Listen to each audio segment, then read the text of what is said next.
It's strange how the smallest decisions can change everything. One minute you're folding laundry, thinking about dinner, and the next, you're making a choice that will alter the rhythm of your life forever.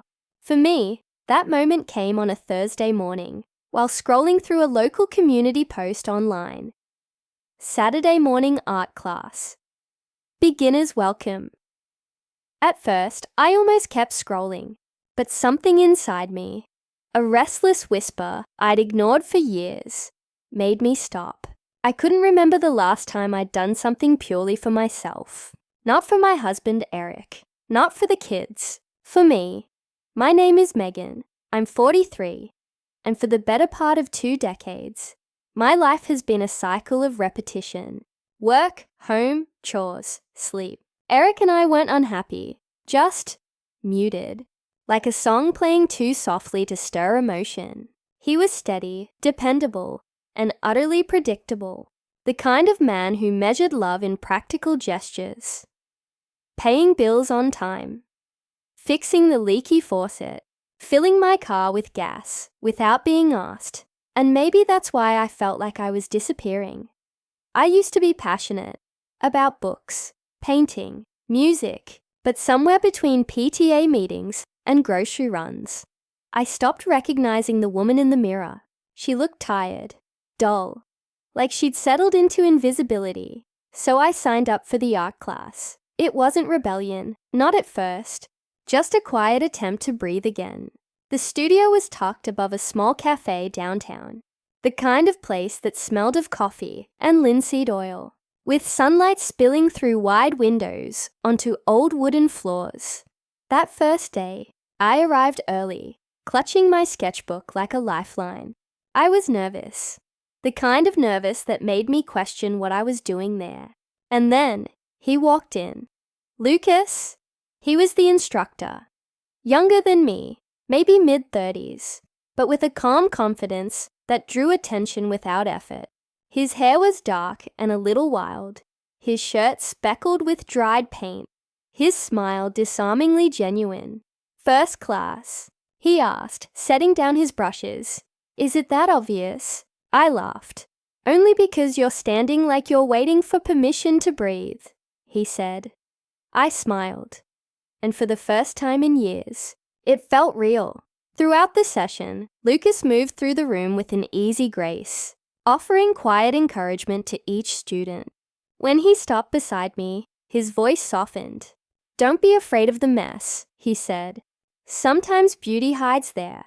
It was an innocent moment, fleeting, professional, but something in his words lingered. Long after I left the studio, that night, as I stood beside Eric in the kitchen, listening to the same quiet hum of our ordinary life, I realized that something inside me had shifted. For the first time in years, I wasn't just existing. I was curious, and curiosity, I would soon learn, can be the most dangerous feeling of all. I didn't expect to return the next week. I told myself it had been a one-time experiment, a harmless escape from routine.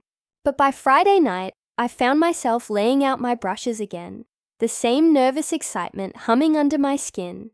Something about that studio, the smell of paint, the hum of quiet concentration, the way Lucas spoke about art like it was breathing, had woken something in me I couldn't ignore. Lucas greeted me with that same easy smile when I walked in. Back for more, he teased lightly. Guess I'm not terrible company after all, I said, laughing. He chuckled, brushing a streak of paint from his wrist. You're not, and you're better at this than you think.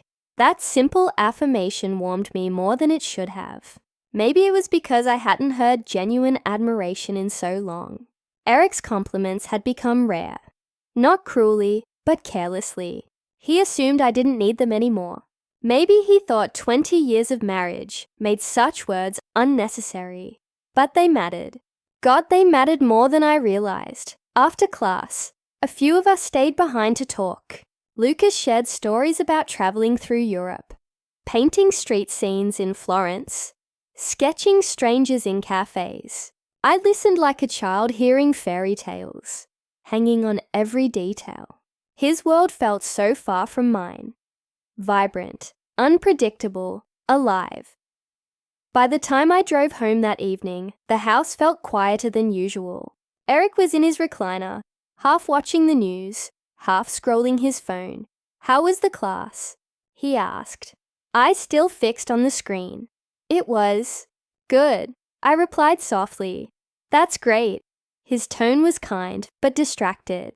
The conversation ended there, swallowed by the hum of the television. That was our pattern.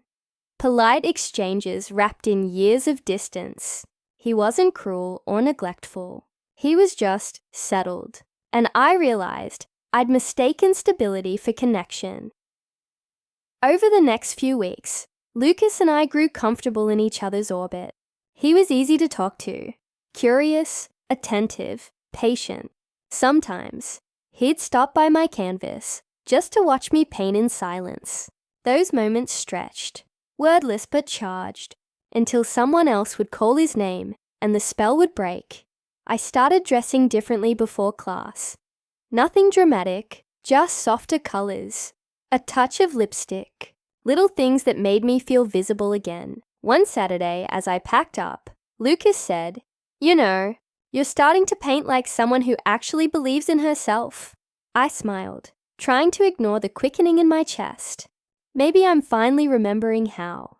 That night, as I lay beside Eric, listening to his steady breathing, I caught myself wondering, when had I last felt this awake? I didn't have the answer then, but part of me already knew that whatever was happening inside me wasn't just about art anymore.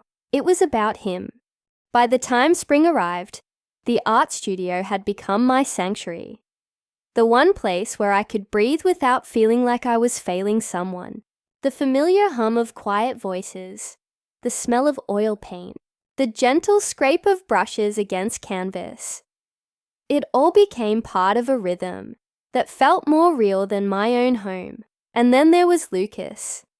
Something in the way he looked at me had begun to change. It wasn't bold or inappropriate, not yet, but it lingered. When he spoke, his gaze didn't wander. He listened with a kind of patience that stripped away my defenses. One afternoon, he stood beside me as I painted a still life of a wilted rose. "You're holding back again," he murmured, leaning just close enough for me to catch the scent of turpentine and soap. I laughed softly.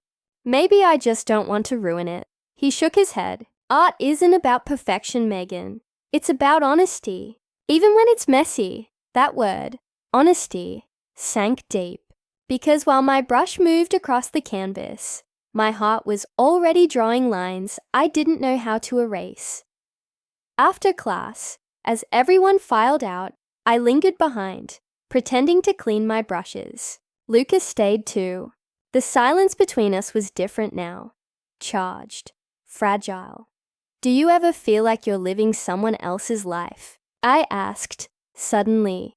He glanced at me, surprised by the rawness in my voice. "All the time," he admitted.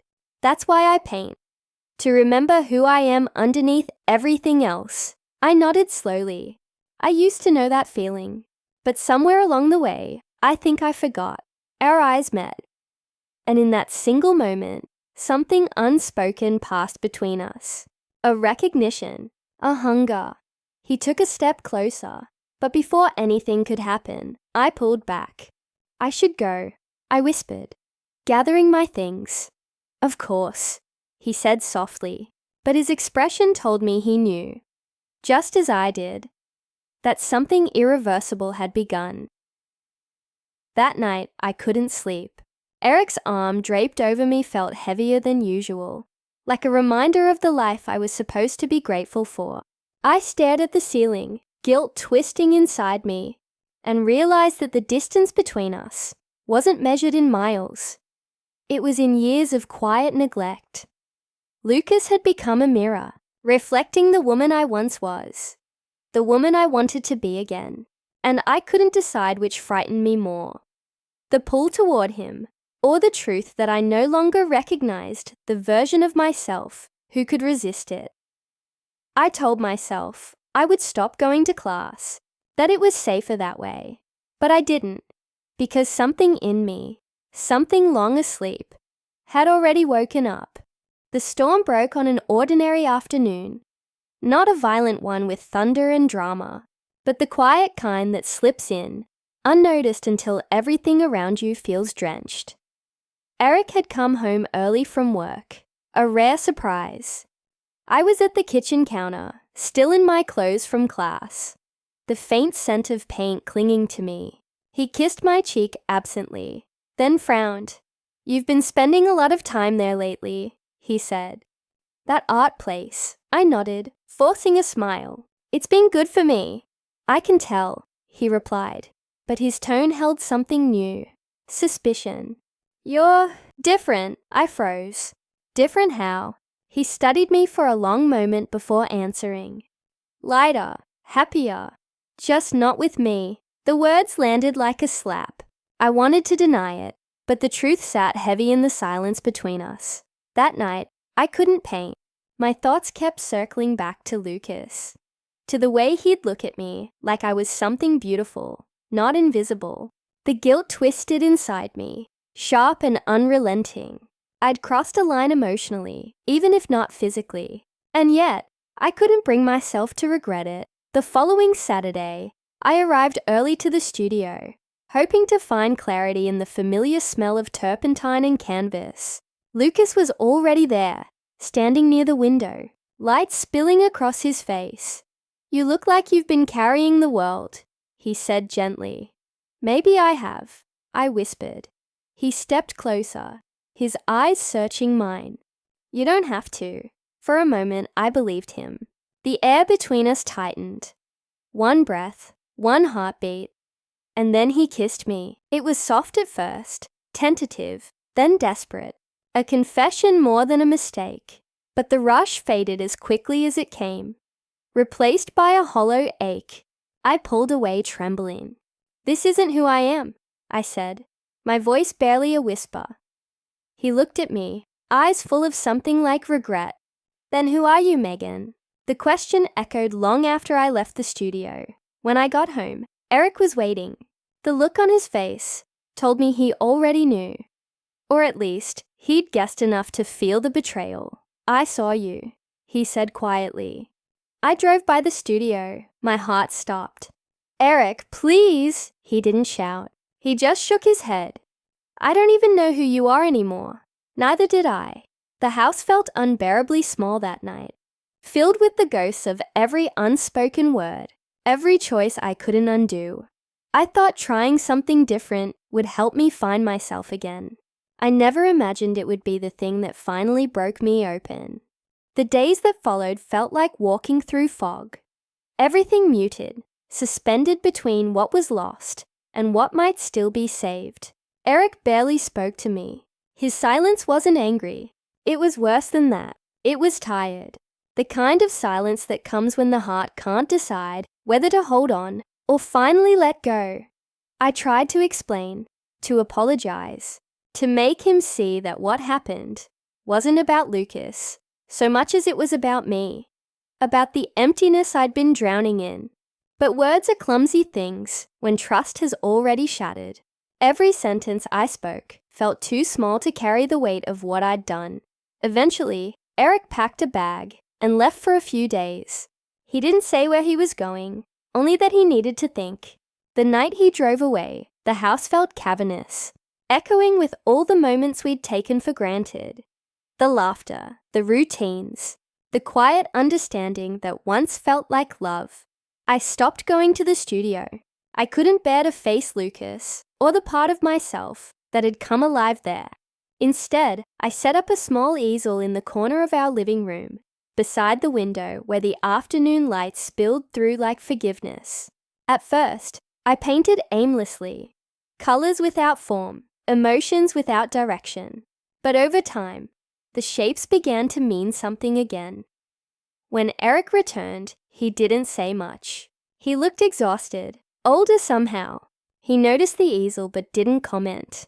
We ate dinner in silence, the clinking of cutlery the only sound between us. Then, quietly, he said, I don't know how to move forward, Megan.